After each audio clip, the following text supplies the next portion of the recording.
All right, Blind Wave here at E3. We're in the Bandai Namco VIP Lounge. Yeah, we're pretty important. My boys Eric and Shane just got done playing Dragon Ball Z Kakarot, and I want to know what you guys think. First impressions was right when I picked up the demo. You only play a little bit until you fight Raditz. I really wanted to get an impression of like the movement and the world. It's kind of an overworld here, and it took me a little tiny bit, but once I nailed like how you fly, going up, down, using the boosts, I really felt like a sense of freedom. It was really awesome.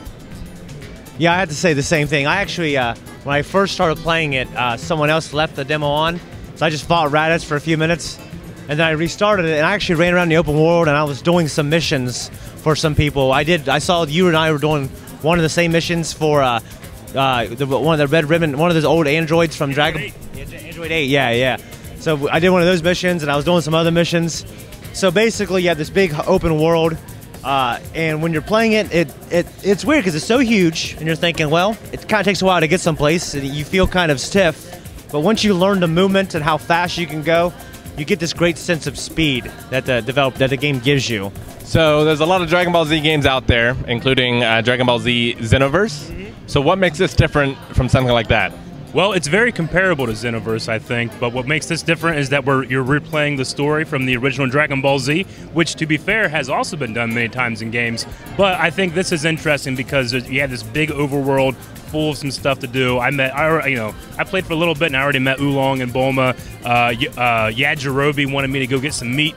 Hunt some dinosaurs. I started doing that. That was a lot of fun. One of the dinosaurs just kind of popped out of existence, so that was unfortunate. But it was a lot of fun. But the big thing here was like the kind of random encounters, almost like an RPG that you would kind of just grab. They just kind of came out of nowhere. It was interesting. I liked it. So did you guys see any sort of equipment or skill stuff, if this is more of like an action RPG? Yeah, this is definitely more of an action RPG. You have all your side missions and you have your big mission. The closest thing that is like this game might be a Game Boy Advance game series called Legacy of Goku, which Eric and I have played.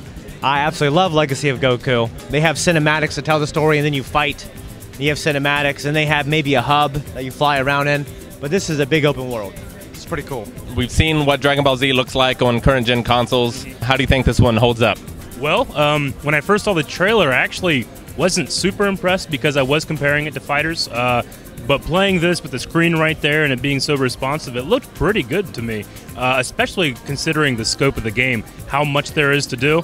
You know, Dragon Ball Fighters, is just like that side view of a fighting. You can do some really cool stuff with it. But with this, I mean, you have to be able to let go of some limits, and everything needs to look good as you're looking all around, flying up and down at supersonic speed. So I think for what it is, it looks great. I mean, nothing stood out to me as bad, aside from maybe a couple frame rate issues and things that happen to be present in the demo. So it's kind of hard to hear on the show floor, but is it the classic voice acting crew and music, as far as you can tell? I wasn't able to listen to anything because I didn't have any headphones available to me. But from what I've seen in the trailer, they were using the Japanese cast, but I have seen other people playing some gameplay that had the Sean Shamel and Chris Sabat American dub, which is my favorite. For sure. Any final thoughts on Dragon Ball Z Kakarot? Yeah, I mean, the fight with Raditz was intense. I mean, I felt like there was a lot of movement, and especially in terms of dodging, trying to get out of the way. He had some really cool special attacks. I'm pretty sure the one was the Double Sunday, though it's a Double Sunday I've never seen before, and I can't wait to see it again. No, I agree. I want to see more of it.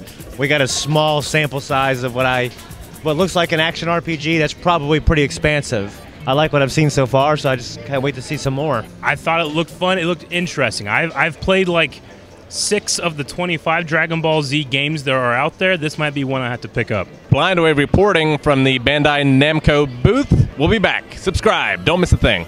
Also, if you guys want more Dragon Ball Super from Blind Wave, make sure you're checking out the Dragon Ball Super reactions.